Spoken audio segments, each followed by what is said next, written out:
Hello students, good morning, नमस्कार, आदाब। आज हम अंग्रेजी 12वीं के लिए 12th इंग्लिश का पार्ट 2 लेकर आए हैं। इसमें हम लोग आज पढ़ेंगे पोएम्स एंड पोइट्स नेम, जिसमें 5 मार्क्स के क्वेश्चंस आते हैं।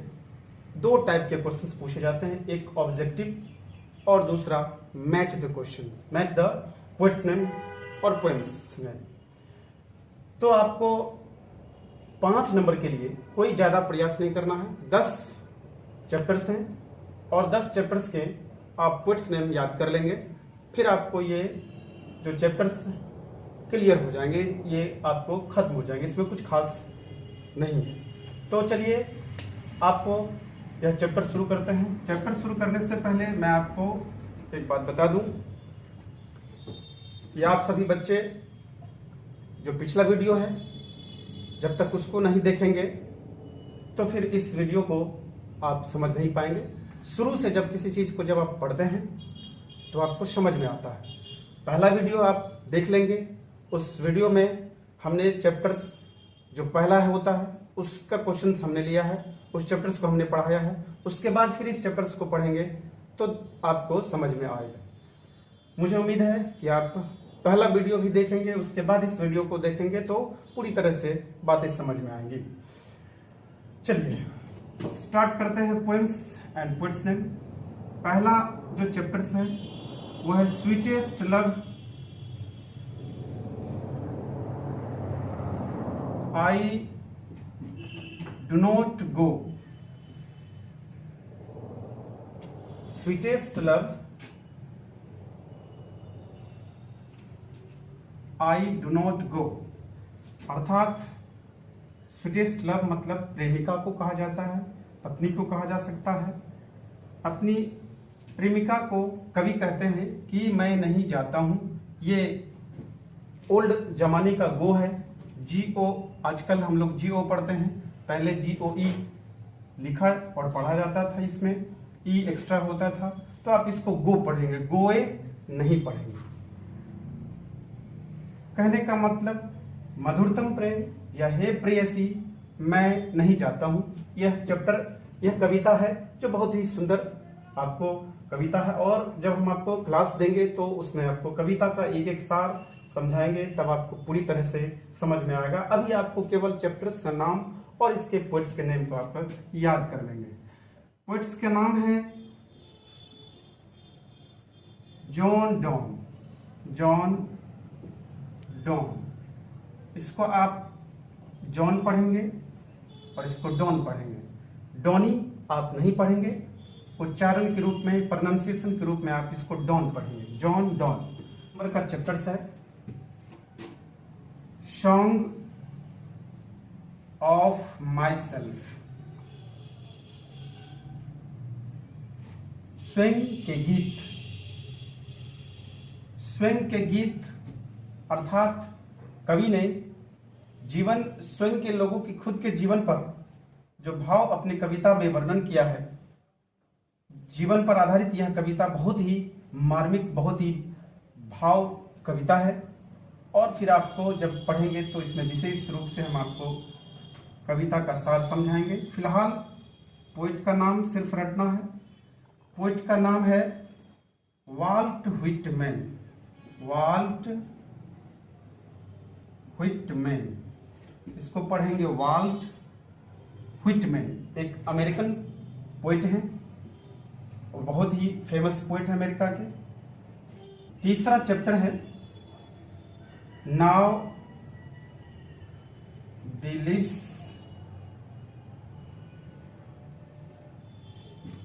Are falling fast, falling fast. अब पत्ते तेजी से गिर रहे हैं, फास्ट मतलब तेजी से गिर रहे हैं। अब पत्ते तेजी से गिर रहे हैं। कविता बहुत ही सुंदर है। पोएट है WH ऑडेन, इसको ऑडेन पढ़ेंगे, WH ऑडेन। तो ये 3 कविताएं अभी तक हमने लिखाया है। इसके बाद चौथा चैप्टर है टू ऑटम। इसको आप ऑटम पढ़ेंगे, AUTUMN। ऑटोमन गलती से आप नहीं पढ़ेंगे, ऑटम पढ़ेंगे, जिसका मतलब होता है पतझड़। मौसम का नाम है, पतझड़ ऋतु का नाम है, सॉरी। इसका जो राइटर और ये पोएट हैं, ये हैं जॉन किट्स। जॉन किट्स साहब पतझड़ पर अपने विचार व्यक्त किए हैं। कविता में अपने भावों को उन्होंने लिखा है, उन्होंने बयां किया है। 5वीं कविता है एन एपिटाफ।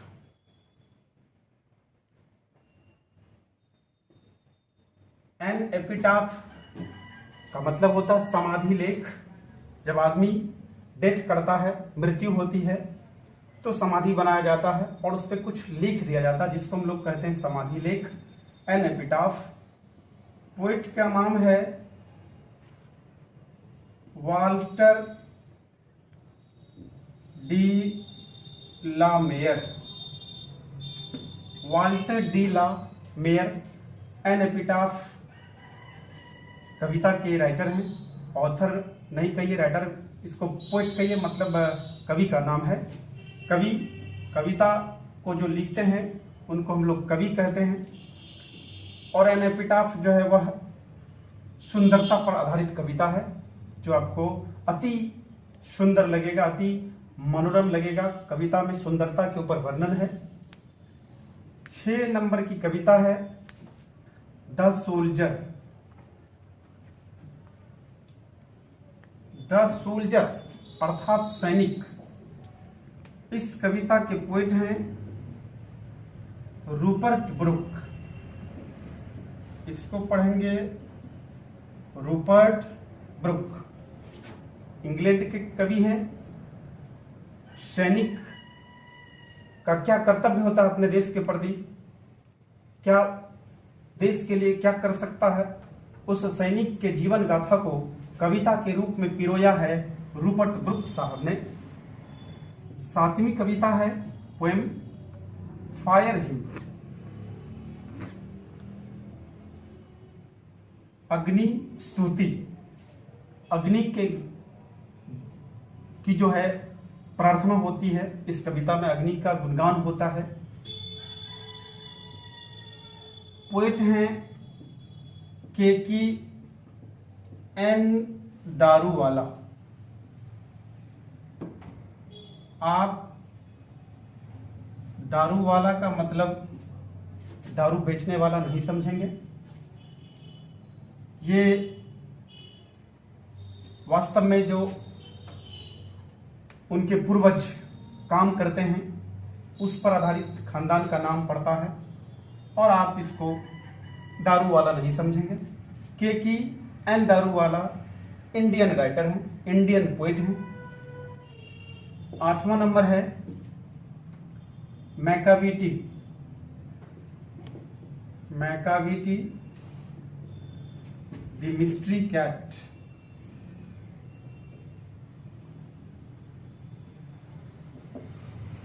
मैकाविटी एक बिल्ला का नाम है, बिलार जिसको कहते हैं, बिल्ली बिला।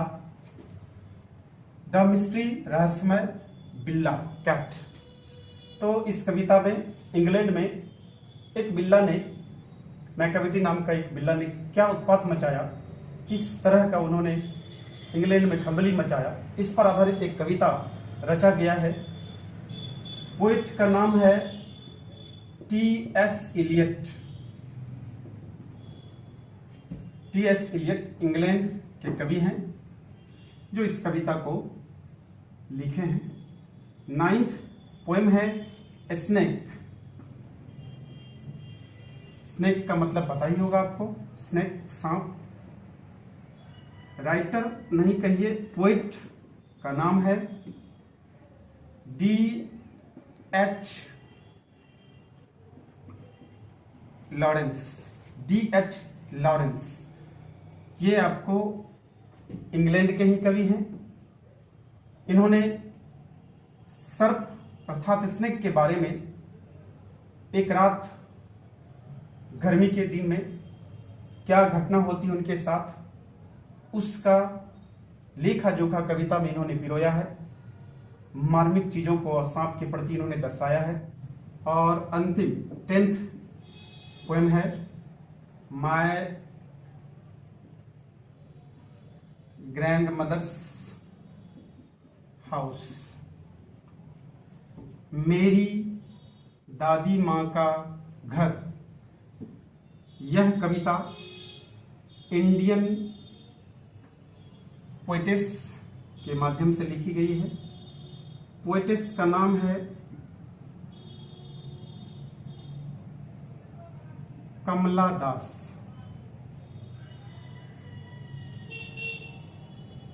ये भारतीय कवित्री हैं। इन्होंने मेरी दादी माँ का घर और दादी माँ के प्रेम को अपनी कविता में जो भावपूर्ण वर्णन किया है वह तारीफे काबिल है। इसको पढ़ने के बाद आपको वास्तव में पता चलेगा कि एक घर, अपने घर का क्या महत्व होता है, उस घर के प्रेम का क्या महत्व होता है, अपनों का प्यार क्या होता है, संस्कार क्या होता है, दुलार क्या होता है। हम इस कविता में आपको अच्छी तरह से वर्णन करके बताएंगे। तो ये अंतिम कविता माय ग्रैंड मदर्स हाउस है और इसमें से आपको 5 नंबर के क्वेश्चंस, मैचिंग क्वेश्चंस पूछे जाएंगे और एक आध क्वेश्चंस आपको ऑब्जेक्टिव्स में पूछे जाएंगे। एक क्वेश्चन मान के चलिए क्या दो, इस तरह से 5 नंबर तो मैचिंग और एक आध क्वेश्चन अगर ऑब्जेक्टिव पूछते हैं तो 6 या 7 क्वेश्चन आपको इसमें से आ सकते हैं। 5 तो निश्चित रूप से आते हैं, 6 कभी कभी चैप्टर्स का नाम उसके राइटर्स का नाम दे दिया जाता है। इस तरह से हम लोगों ने इस पोएम और पोएट्स के नाम को पढ़ा। अब हम लोग इस से संबंधित क्वेश्चंस को जानेंगे, क्वेश्चंस मॉडल्स को जानेंगे कि किस प्रकार से पूछे जाते हैं। अब हम आपको क्वेश्चन मॉडल समझाते हैं कि किस प्रकार से क्वेश्चंस पूछे जाते हैं। टाइप 1, 2 टाइप के सिर्फ पूछे जाएंगे क्वेश्चंस। टाइप नंबर 1 में पूछा जाता है मैच, मिलान करें द पोएट्स, कवि के नाम को गिवन इन लिस्ट ए, जो लिस्ट ए में दिया जाएगा, with appropriate titles from list B, list B के टाइटल्स यानी शीर्षक, टाइटल मीन्स शीर्षक, और एप्रोप्रिएट मतलब उचित, सही, जो सही टाइटल्स हैं लिस्ट बी में उसके साथ आपको लिस्ट ए से मैच करना है। तो जॉन डॉन है, जॉन किट्स है, T.S. इलियट है, कमला दास है, D.H. लॉरेंस है। अर्थात हमने आपको इससे पूर्व जो 10 चैप्टर्स पढ़ाया है, कवि, पोएम और पोएट्स नेम बताया है, उसी में से आपको मैचिंग क्वेश्चंस पूछे जाएंगे और उसके पोएट्स नेम और प्लस उसके चैप्टर्स का नाम दिया रहेगा। इजी है, यदि आप 10 के 10 चैप्टर्स आज के आज याद कर लेते हैं तो आपको 5 नंबर निश्चित रूप से तैयार हो जाएगा। कल इससे पूर्व के चैप्टर्स में, पूर्व के वीडियोस में मैंने आपको 3 नंबर का निश्चित रूप से क्वेश्चंस पढ़ाया। 3 और 5, 8 क्वेश्चंस इस 2 वीडियोस में आपके तैयार हो जाएंगे यदि आप अच्छी तरह से इसको याद कर लेते हैं। चलिए अब आपको हम इसका मैचिंग दिखाते हैं। कैसे मैचिंग, तो आपको जैसे ए का स्वीटेस्ट लव है, जॉन डॉन का, तो ए का हम आपको 2 sweetest love I do not go, John जो है वो स्वीटेस्ट लव के कवि हैं, पोएट हैं। जॉन किट्स, आप इसमें से खोजेंगे कि जॉन किट्स ने क्या लिखा है, तो जॉन किट्स की कविता है टू ऑटम। सी में है T.S. Elliot, T.S. इलियट साहब ने लिखा है मैकाविटी द मिस्ट्री कैट। ये आपको थोड़ा सा ऊपर नीचे है इसलिए आपको सीधा सीधा लग रहा है, ये सी का है लेकिन 4 नंबर का ये आंसर होगा। कमला दास इंडियन राइटर हैं जो आपको माय ग्रैंड मदर्स हाउस लिखी है कविता के रूप में। और अंतिम है D.H. लॉरेंस, इसके कवि हैं, ये कविता का नाम है स्नेक। D.H. लॉरेंस साहब स्नेक कविता लिखे हैं। इस तरह से आपको आंसर शीट में इस मैचिंग ऐसे नहीं करना है, आपको आंसर लिखने हैं। आंसर कैसे लिखने हैं? तो ए का 2, बी का 5 या 5 कहिए, सी का 4, डी का 3 और ई का 1। आंसर आपको ऐसे लिखने हैं। आंसर कैसे देंगे? इस प्रकार से लिखेंगे, ए का 2, बी का 5। इस प्रकार से आपको आंसर लिख देना है, यानी कि आपको मैचिंग ऐसे कॉपी में नहीं लिखना है, नहीं तो आपके नंबर उसमें कट सकते हैं या फिर चेक करने में एग्जामिनर्स को दिक्कत होती है। तो आपको आंसर इस प्रकार से लिखना, ए बी सी उतार देना है, उसमें कौन नंबर का है वो आपको लिख देना है। इस तरह से एक टाइप के क्वेश्चंस पूछे जाते हैं। एक और टाइप है जो मैं आपको अब बताऊंगा, वो टाइप भी आप जान ही लें कि किस तरह से क्वेश्चंस उसका आता है।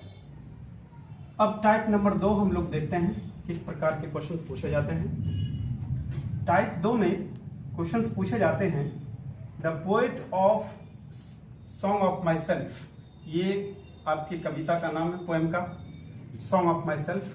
The poet of song of my self is dash, अर्थात सॉन्ग ऑफ माई सेल्फ नाम के कविता का कवि कौन है।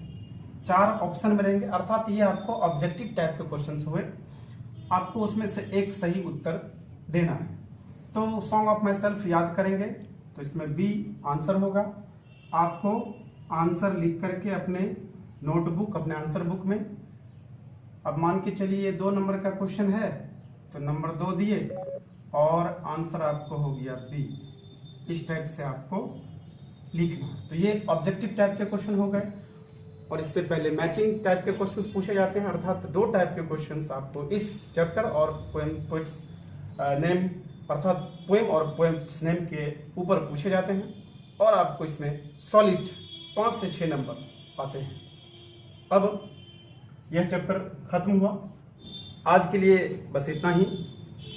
हम लोग मिलते हैं अगले वीडियोस में।